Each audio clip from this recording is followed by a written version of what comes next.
20 years of excellence. Sun International Institute of Tourism and Management.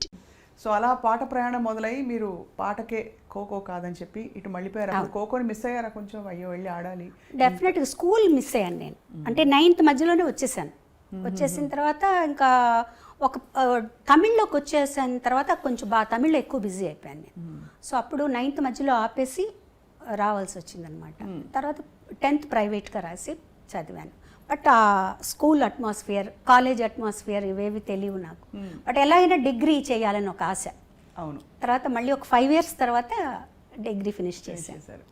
Shailaja గారు, మిమ్మల్ని ఎప్పుడు చూసినా అప్పటి నుంచి ఇప్పటిదాకా మీరు పాటలు పాడిన తీరు, ఇప్పుడు లాస్ట్ ఇంటర్వ్యూ మనం చేసినప్పుడు చాలా పద్ధతి అయిన పెంపకం కొట్టొచ్చినట్టు కనిపిస్తుంది.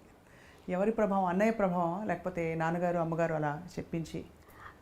ఎక్కువ చెప్పాలంటే అమ్మగారు, ముగ్గురిది ప్రభావం ఉందండి. ముందు అమ్మగారు ఎంత మనకి స్వాతంత్రం ఇస్తారో అంత స్ట్రిక్ట్గా ఉండేవారు. దాన్ని మీరు ఉపయోగించుకోండి తప్పించి దాన్ని నిరుపయోగం చేసుకోకూడదు. నేను ఇచ్చే స్వాతంత్రాన్ని దాన్ని చక్కగా ఉపయోగించుకోండి, అంతేగాని ఓవర్గా ఇవన్నీ ఉండకూడదు. పద్ధతిగా అలా ఉండాలి. ఉదాహరణకి అంటే కట్టుబొట్టు అలాగా? కట్టుబొట్టు అలాగే అంటే ఎంత అమ్మ అంటే మేము స్కూల్కి వచ్చాక 2 జడలు వేసుకోవడం, స్కూల్లో తప్పనిసరి కాబట్టి వేసుకునేవాళ్ళం. మా అక్కయ్యలు 2 జడలు కూడా వేసుకోకూడదు, 1 జడ వేసుకోవాలి. ఓహో, 2 జడలు కంటే 1 జడ ఇంకా పద్ధతి అలా ఉండేవాళ్ళమాట. మా దగ్గరకు వచ్చినప్పుడు స్కూల్కి కంపల్సరీగా ఇలా కట్టుకొని వెళ్ళాలి, 2 జడలు కట్టుకుని వెళ్ళాలి. సో అది అలవాటు అయిపోయింది, అలా ఉండేది. తర్వాత సినిమాలు కూడా మా అమ్మగారు, నాన్నగారు, మా నాన్నగారు అస్సలు సినిమాలు చూడరు. మా అమ్మగారు బయటికి రారు. ఎప్పుడన్నా ఏదన్నా సినిమా బాగుంది అంటే చూసి ఎవరన్నా వచ్చి చెప్తే ఈ సినిమా చూడొచ్చు అంటే మమ్మల్ని పంపించేవాళ్ళు. ఓహో, సినిమాలు చూడడం కూడా. తర్వాత కొంచెం మా జనరేషన్ వచ్చేటప్పటికి మేము కొంచెం స్వాతంత్రం వచ్చిందనమాట. మా అక్కయ్య వాళ్ళనైతే అసలు కొన్ని సినిమాలకి వెళ్ళకూడదు, ఏంటంటే అందులో వర్షంలో తడుస్తారట హీరో హీరోయిన్. సో అలా ఉండేది. బట్ చదువులో కానీ, ఆటల్లో కానీ, కాంపిటీషన్స్, పాటల్లో కానీ వీటన్నిట్లో ఎంకరేజ్ చేసేవారు. అన్ని కాంపిటీషన్స్కి పంపించేవారు. డ్రాయింగ్ కాంపిటీషన్ దగ్గర నుంచి తర్వాత జనరల్ నాలెడ్జ్ అన్నిటికీ పంపించేవారు అనమాట అమ్మ. ఆ విషయంలో మటుకు ఇది. తర్వాత ఏదైనా స్టేజ్ మీద నేను పాడుతాను అంటే మటుకు వద్దనేవారు కాదు. నువ్వు వెళ్ళు పాడు, ఆ స్టేజ్ ఫియర్ పోతుంది నీకు, ఎవరో ఒకరిని తోడిచ్చి పంపించి నాతో పాడించేవారు అనమాట. అది కూడా నాన్నగారికి అంత ఇష్టం ఉండేది కాదు. మరి ఎలా మేనేజ్ చేసి? అమ్మ మేనేజ్ చేసి తెలియకుండా పంపించేశారు. స్కూల్కి వెళ్ళిందనో ఎక్కడికో వెళ్ళిందనో అని చెప్పి పంపించేసేవారు అనమాట. వన్స్ అన్నయ్య సినిమాల్లోకి వచ్చిన తర్వాత కొంచెం బాలు సినిమాలో పాడుతున్నారు, వాళ్ళ కుటుంబం ఇట్లా అయిన తర్వాత అప్పుడు నాన్నగారు కూడా కొంచెం పర్వాలేదు, అబ్బాయి అక్కడ ఉన్నాడు కాబట్టి అన్నయ్యతోటే కచేరీలకు వెళ్ళేదాన్ని, 1-2 కచేరీలకు హాలిడేస్లో. తను ఉన్నాడు కాబట్టి పర్వాలేదు అని చెప్పి పంపించారనమాట. మొదటి పాట పాడుతా ఉంటే సరే వెళ్ళరండి. అప్పుడు కూడా అందులో చిన్నపిల్లలం కాబట్టి ఆయన పెద్ద మాకు ఏం అడ్డంకి చెప్పలేదు. నాన్నగారికి చెప్పే తీసుకెళ్లారనమాట సాంగ్కి. ఎందుకు అడిగాను ప్రత్యేకంగా అంటే, సాహిత్యాల విషయంలో కూడా కొంచెం ట్రెడిషనల్గా ఉండే ఇళ్లలో ఈ సాహిత్యం పాడించద్దు అని కూడా కొన్ని ఆంక్షలను చెప్పను, కానీ కొన్ని నియమాలు ఉంటాయి. సో ఆ నియమాలు అంటే ఉదాహరణకి రొమాంటిక్ డ్యూయట్స్ ఒక దశకంలో అయితే బాగా సాహిత్యాలు కొద్దిగా శృతి మించి కూడా మనం ఉన్నాయి, ఎప్పుడూ ఉన్నాయండి. అంటే మరీ ఇప్పుడు సపోజ్ నేను అన్నయ్య పాడుతున్నాను అనుకో, అసలు నేను అన్నయ్య డ్యూయట్ పాడేటప్పుడే నేను బుక్ ఇలా అడ్డం పెట్టుకుని పాడేదాన్ని. నాకు మొహమాటంగా ఉండేది చాలా. తర్వాత తను చెప్పేవాడు, ఇలా అయితే ఎలా పాడగలుగుతాం, అప్పటికి ఇంకా అంత పెద్దగా ట్రాక్ సిస్టమ్ లేదు కదా, అలా ఉంటే పాడొచ్చు, ఇద్దరం కలిసి పాడాల్సి వచ్చినప్పుడు నువ్వు అలా ఉండకూడదు, పాటగా తీసుకో అని. లక్కీగా ఏంటంటే మా ఇద్దరికి అలాంటి సాంగ్స్ రాలేదు. అవును, ఇద్దరికి అంత భయంకరమైన సాహిత్యం ఉన్నవి లేవు. ఒకవేళ 1-2 వచ్చినా కూడా తను ఏం చెప్పాడంటే మేము ఇద్దరం పాడడం, ఇది మీరు వేరే వాళ్ళ చేత పాడించేసే అని చెప్పేసేవారు. అసలు మీ ఇద్దరం తను పాడదు, మీరు వేరే ఇంకెవరి చేతన్నా పాడించుకోండి అని చెప్పేసేవారు అనమాట. ఆ ఇబ్బంది ఎప్పుడూ నాకు అంతగా రాలేదండి. సపోజ్ ఇంకొంచెం ఏదైనా నాకు నా నాలెడ్జ్కి తెలిసి ఏదన్నా కొంచెం బాగాలేదు ఇక్కడ అంటే నేను కొంచెం ధైర్యంగానే చెప్పేదాన్ని, ఇది బాగాలేదండి నాకు ఇబ్బందిగా ఉంది అని. అప్పుడు కొంచెం మన మాటను కూడా వినేవాళ్ళండి. అప్పుడు మీరు వదులుకోవడం కూడా పెద్ద విషయం, అంటే అవకాశం కదా. అవును. అంటే మీరు దేనికి ప్రాధాన్యత అంటే వస్తున్నాం అప్పుడే కదా, మేము కూడా వస్తున్నాం. ఒక సాంగ్ వదులుకోవడం అంటే అది చాలా పెద్ద విషయం. ఎప్పుడైనా చూకమంటుందా ఇప్పుడు తలుచుకుంటే? అంటే మంచి పనే చేశాను అనిపిస్తుంది. చాలా గొప్ప విషయం అండి. నా కళ్ళలో నీళ్ళు వస్తున్నాయి మీరు చెప్తుంటే. ఎందుకంటే నాకు ఎప్పుడు మీలో ఒక గుణం, ఇది వ్యక్తిగతం అయితే ఏమనుకోకండి, కానీ అన్నయ్య గీసిన గీత నేను దాటకూడదు, అన్నయ్యకి తగ్గట్టుగా నేను ఉండాలి, అమ్మ నాన్నకి తగ్గట్టు ఉండాలనే ఆ చక్కదనం మీలో కనిపిస్తుంది శైలజ అంటే గారు. అన్నయ్య కూడా ఎప్పుడు కూడా నువ్వు ఇలా ఉండాలని ఎప్పుడు చెప్పలేదండి. తన్ని చూసే మనకు అర్థమైపోతుంది. తన ఒక్క చూపుతో ఇది నచ్చింది నచ్చలేదు అని తను మనం గమనించి చెప్పేసేయచ్చు.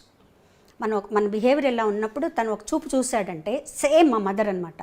ఓకే, అర్థమైపోతుంది తనకు నచ్చలేదు, తనకు నచ్చినట్టు మనం ఉండాలి. అంటే చాలామంది అంటారు, అంటే మీ ఇండివిజువాలిటీని వదులుకోవడం కదండి అది. బాలుగారు చెప్పినట్టే మీరు ఉండాలి, ఆయన పద్ధతిలోనే మీరు ఉండాలి.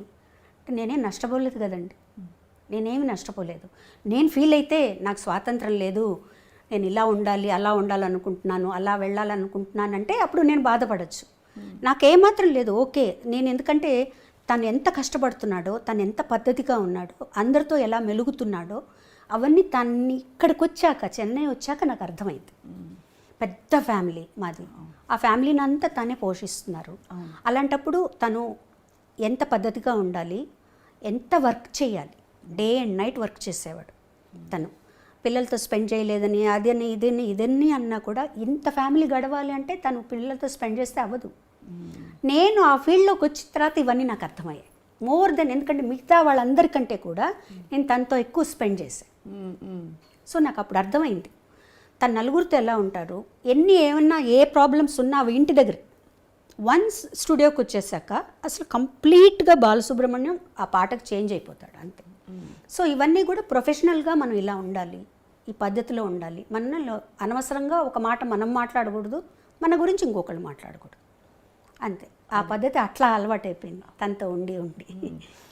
మాటే మంత్రము పాట పాడినప్పుడు మీరు చాలా చిన్నవారు, మీరు బాలుగారు కలిసి పాడిన ఈ పాట ఇప్పటికీ స్టేజ్ మీద హిట్ సాంగ్స్లో ఇష్టపడి, నేను ఎప్పుడైనా సినిమా పాటలు నాకు అన్నీ రావు కానీ పాడమంటే ఈ పాట చాలా ఇష్టంగా ఎంచుకునే పాట.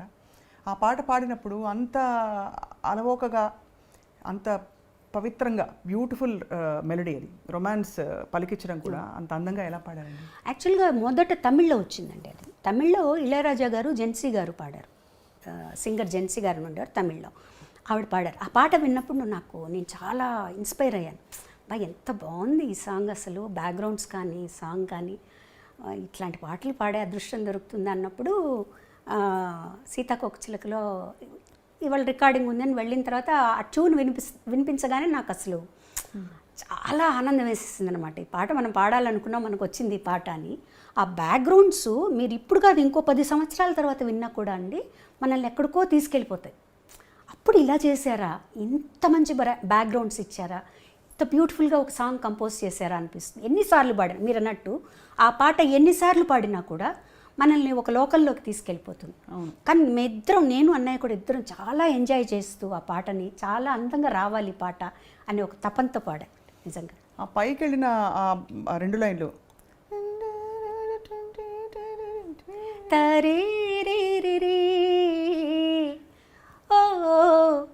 అదొకటి అందమైనది. ఇది ఒకటి థర్డ్ బ్యాక్గ్రౌండ్. ఆ పాటకంతా ఆయువు పట్టు మూడో బ్యాక్గ్రౌండ్ విజయం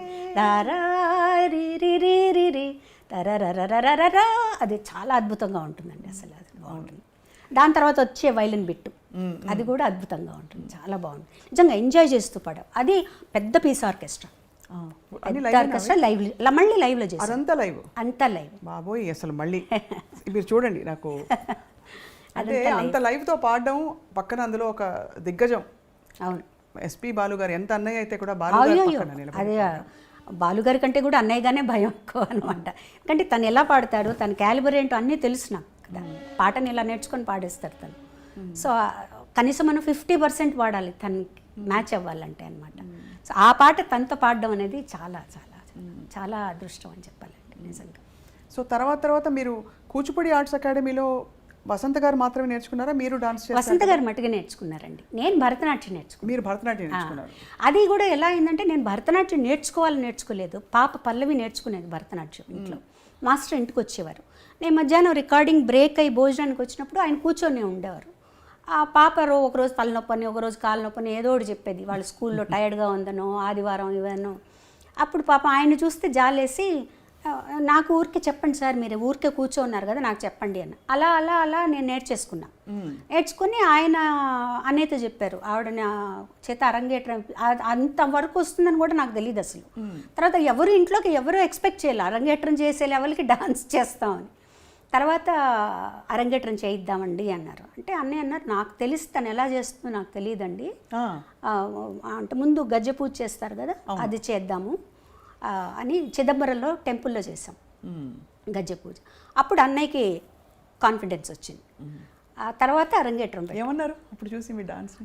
చాలా నేను ఎక్స్పెక్ట్ చేయలేదు అసలు నువ్వు డాన్స్ చేస్తావని. ఇలా ఎవరికీ తెలియదు ఇంట్లో, ఊరికే ఆయన చెప్పేవి నేర్చుకునేవాళ్ళు, నా పాడికి నేను చేసుకుంటూ ఉండేదాన్ని.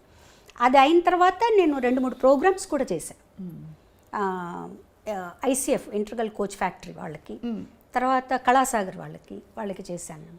కాకపోతే ఏంటంటే డాన్సు, పాట డాన్సు 2 ఎంచుకోవాలంటే ఒకటే ఎంచుకోవాలంటే బాగా స్టామినా కావాలి డాన్స్కి. తర్వాత స్వెట్ విపరీతంగా పోతుంది మీకు.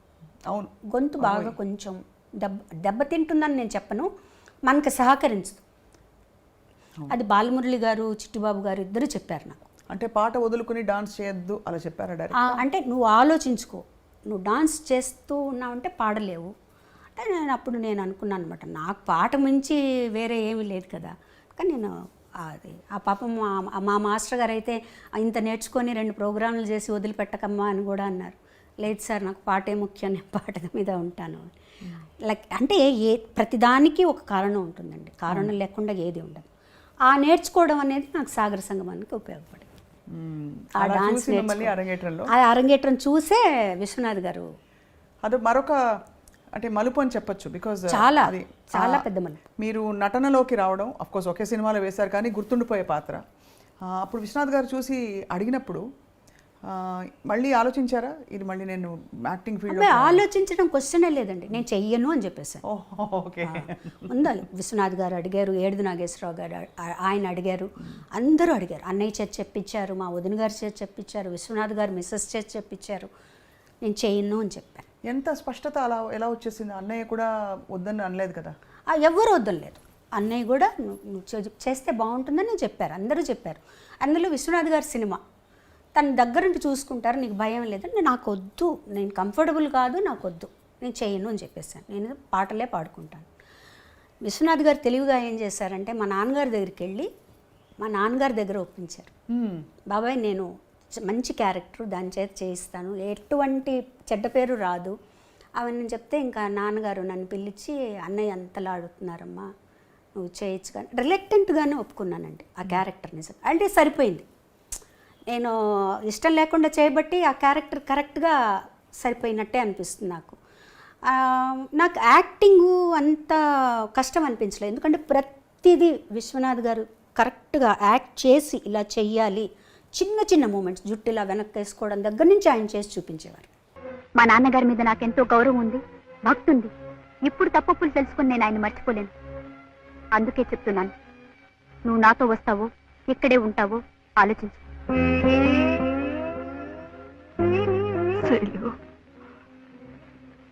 నువ్వు ఇంకా చిన్న పిల్లవే అనుకున్నాను, చాలా ఎదిగిపోయావమ్మా.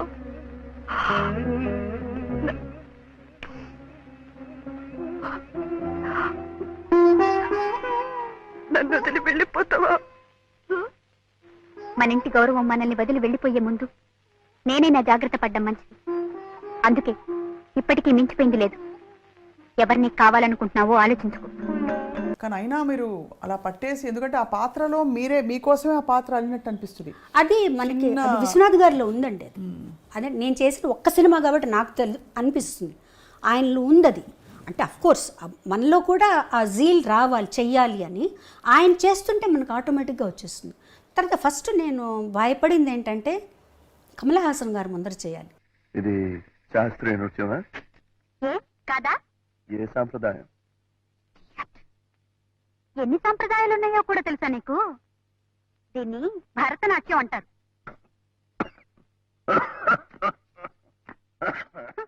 అమ్మో, అది నాకు అసలు నాకు వచ్చే ఆయన చెప్పినట్టు ఏదో కోతులు అవి గెంతులు వేస్తున్నట్టు, భూతాలు దయ్యాలు అన్నట్టు నా డాన్స్ సినిమా డాన్స్కి సరిపోదు, ఎందుకంటే సినిమా డాన్స్లో అన్నీ మిక్స్ అవుతాయండి. కథక్ అన్నీ మిక్స్ చేస్తారు, కూచిపూడి ఎక్కువగా ఉంటుంది శేషు మాస్టర్ గారికి డాన్స్లో. అందులో ఆ సినిమాకి 3 డాన్స్ మాస్టర్లు. సో ఇలా అందులో ఒక పాటకి శేషు మాస్టర్ గారు, ఒక పాటకి రఘురామ్ మాస్టర్ గారు. నాకు వేదానికి రఘురామ్ మాస్టర్ గారు, ఓం నమ శివాయకి శేషు మాస్టర్ గారు. శేషు మాస్టర్ గారు అయితే 1 వీక్ నాకు రిహార్సల్స్ ఇప్పించారు. అంటే పాట పెట్టి రిహార్సల్స్ ప్రాపర్గా ఫుల్ అంత రిహార్సల్ చేసి అంతా ఓకే చేసుకున్న తర్వాత సెట్కి వెళ్ళిపోయిన తర్వాత విశ్వనాథ్ గారు ఈ మూమెంట్ మార్చేద్దాం, ఆ మూమెంట్ ఇలా మార్చేద్దాం, నాకు భయం వచ్చేసేది, బాబోయ్ నేను చేయలేనేమో అని. కానీ చేయించారు, బాగా చేయించారు. నీకేం భయం లేదు, నువ్వు టైం తీసుకో అని. బట్ డాన్స్ కొంచెం కష్టపడ్డాను, కానీ నటన మటుకు విశ్వనాథ్ గారు చెప్పినట్టే చేశాను. ఆయన ఎలా చెప్తే అలా చేశాను. ఏమిటి మమ్మీ, ఉన్నట్టుండి ఎక్కడికి ప్రయాణం? డాక్టర్ తాతగారింటికి. అక్కడే కొన్నాళ్ల పాటు ఉండి నువ్వు డాన్స్ నేర్చుకోవాలి. ఇంకా కొత్తగా నేర్చుకునేదే ఉంది, ఎన్నో ప్రోగ్రామ్స్ సన్మానాలు అయ్యాక. అదేనే నేను చేసిన పొరపాటు. పాకడం కూడా సరిగ్గా రాని పాప పరిగెత్తుతానంటే సరే అన్నాను. ఓహో, అయితే కొత్తగా నడకలు నేర్పే గురువు గారు అక్కడే ఆ ఊళ్ళోనే ఉన్నారన్నమాట. అవును, ఎవరు? బాలకృష్ణ గారు. వాట్?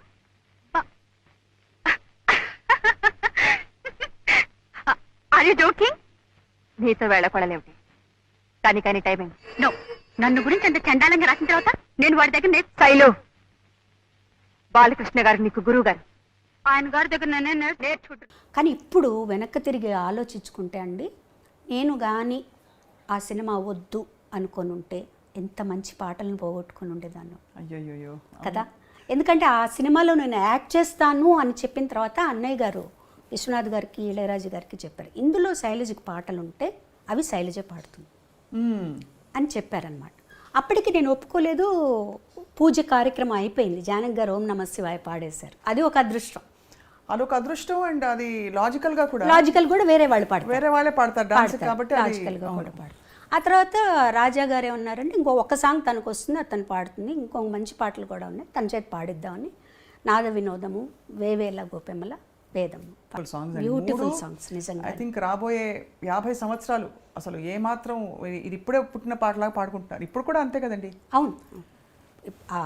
తర్వాత ఇంకోటి ఏంటంటే ఆ టైంలో ఆ పాటలు నా చేత పాడించాల్సిన అవసరం లేదు వాళ్ళకి. సుశీల్ గారు ఉన్నారు, జానక్ గారు ఉన్నారు, వాణిజ్యరామ్ గారు ఉన్నారు, ఇంతమంది ఉన్నప్పుడు నా చేత ఇప్పుడు నేను పాడింది అనుకోండి, నా చేత పాడించవచ్చు. మిగతా పాటలు కూడా నా చేత పాడించాల్సిన అవసరం లేదు.